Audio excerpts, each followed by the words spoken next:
كنتم خير أمة أخرجت للناس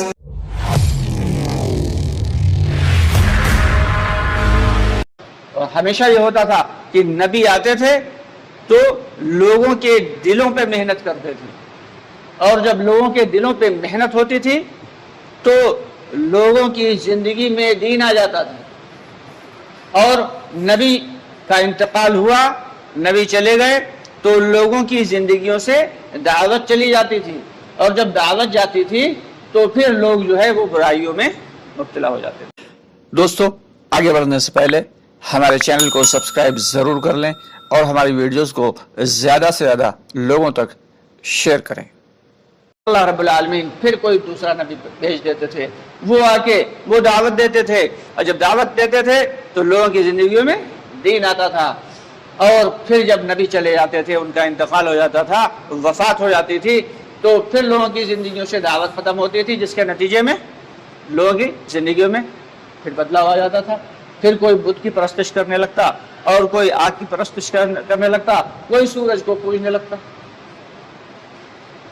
یہ اس طریقے سے اللہ تعالیٰ نے اتنے نبی بھیجے، تقریباً 1.25 لاکھ یا کچھ روایتوں کے مطابق دنیا میں اللہ رب العالمین نے 2 لاکھ نبیوں کو بھیجا۔ اب چونکہ نبی کوئی آنے والا ہے نہیں، تو کیا اللہ تعالیٰ نے اس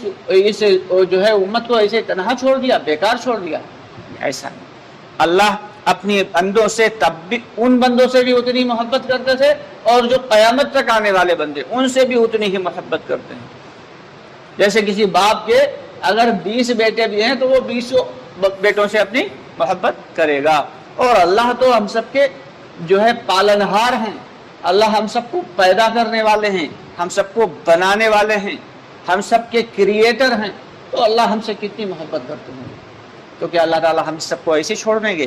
اس لیے اب حضرت محمد صلی اللہ علیہ وسلم کے بعد کوئی نبی تو پیدا کرنا نہیں، تو کہ یہ کام تو بند نہیں ہونا، تو اللہ تعالیٰ نے اس امت کو یہ خاصیت ودیعت فرمائی کہ تمہارا کام یہ ہے کہ تم اپنے نبی کی پیروی کرو، جو نبی تمہارے دعوت دیا کرتے تھے ایسے ہی تم بھی دعوت دو۔ چنانچہ صحابہ کرام نے اس بات کو بہت اچھے سے سمجھ لیا تھا۔ حضرت ابو بکر صدیق رضی اللہ تعالی عنہ جس دن آپ صلی اللہ علیہ وسلم کے ہاتھ پہ بیعت فرمائی اور ایمان لائے تو پوچھا، یا رسول اللہ صلی اللہ علیہ وسلم میرا کیا کام ہے؟ یعنی کیا میں صرف روزہ کروں، نماز پڑھوں، روزہ رکھوں، نماز پڑھوں، عبادت کروں؟ تو اللہ کے نبی لاڈلے محمد مصطفیٰ صلی اللہ علیہ وسلم نے کیا فرمایا کہ جو میرا کام ہے وہی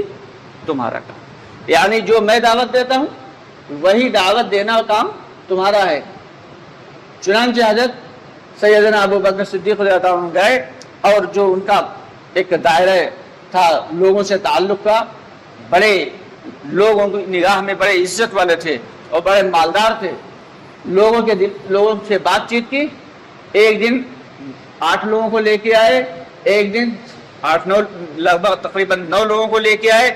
2 دن میں اچھے خاصے لوگوں کو ایمان میں داخل کر۔ ہر صحابی جو کلمہ پڑھ لیتا تھا وہ چونکہ عربی داں تھے، بات کو سمجھتے تھے کہ کلمہ پڑھنا لا الہ الا اللہ بس یہ پڑھ لینا کافی نہیں، محمد رسول اللہ کا کہہ لینا کافی نہیں، یہ کلمہ پڑھنے